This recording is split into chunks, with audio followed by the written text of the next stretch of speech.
All right, welcome.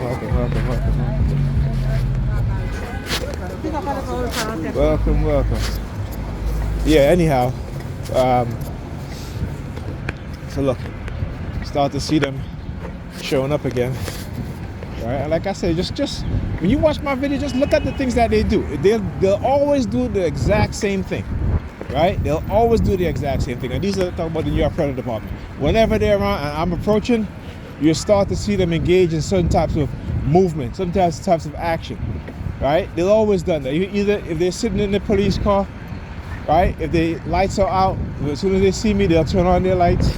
You know, sometimes they'll turn on their sirens. You'll see them getting out of their car, or you see them walking back to their car, right? This is what they engage in, these sort of things, right? And again, not realizing, if you're a TI, not realizing what's being done, what has been done to you, and what continues to be done. Again, that's why I record. Stand up to them. Don't let them try to manipulate you anymore or any further. Don't let them try to intimidate you anymore, any further. Empower yourself, right? Like I said, study what's being done to you so you can have a better understanding of how you are being manipulated, how you were and continue to be manipulated, you know, in this program.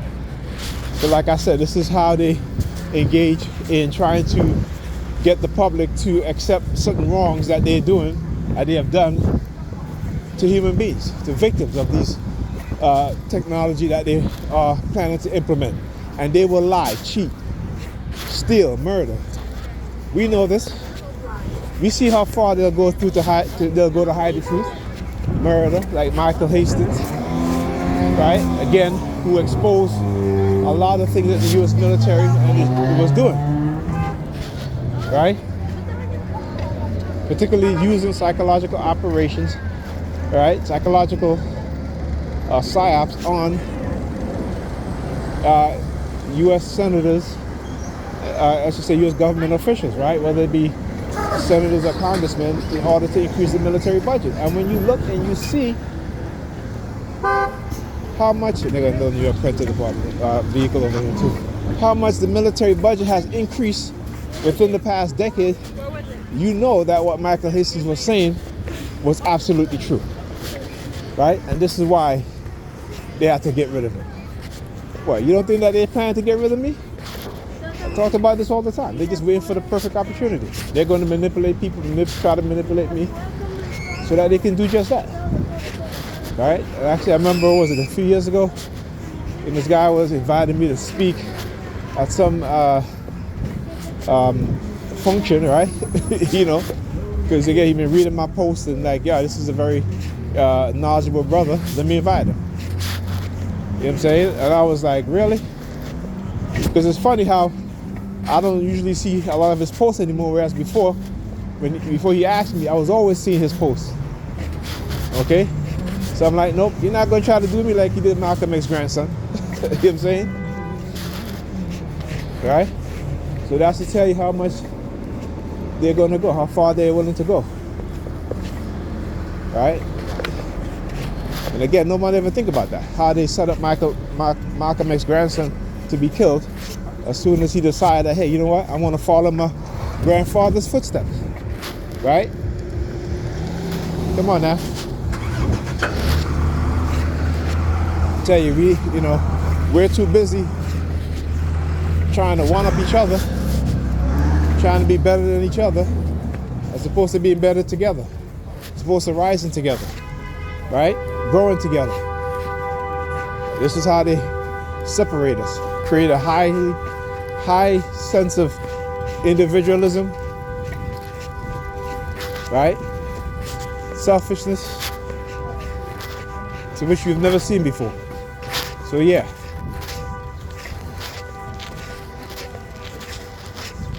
Gotta understand what's going on, man. You know, they can hate me all they want. And that's fine, because if the fact that you hate me is the fact that I know that I'm on the right path, that I know I'm doing something right. Because you couldn't manipulate me enough to where you can totally entrap me. But like I said, I am the right person and the wrong person. the right person to expose you, and I'm the wrong person that you mess with.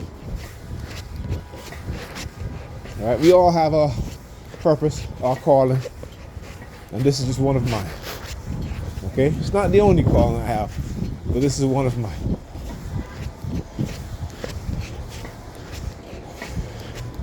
All right. Anyway, as I was saying, if I forget before I go get in the house. So, Fanon and Dr. Amos Wilson talks about the psychological manipulation, the falsification of our African conscious mind.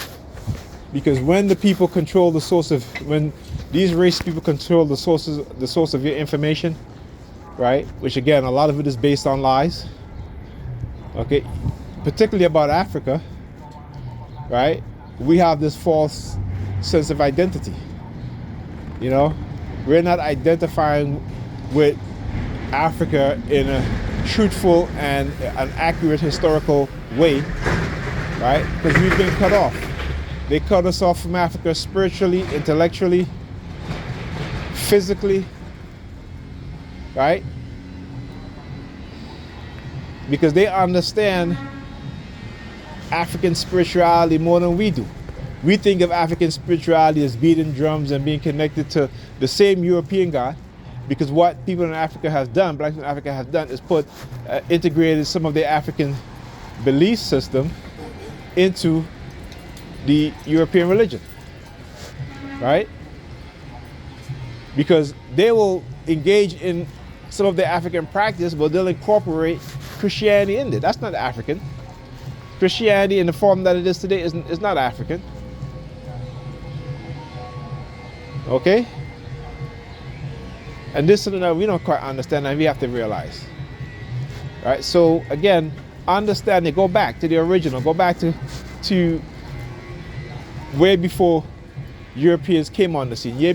Way before they started to interact with Africans. All right, and then you get to understand what African spirituality is really about.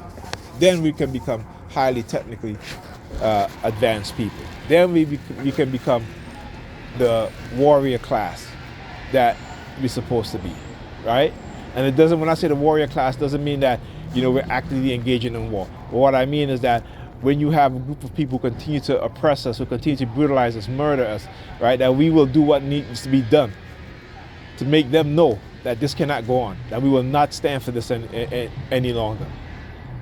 And this is what they are afraid of. You don't see how they are now gunning down black people in record numbers, particularly black teenagers.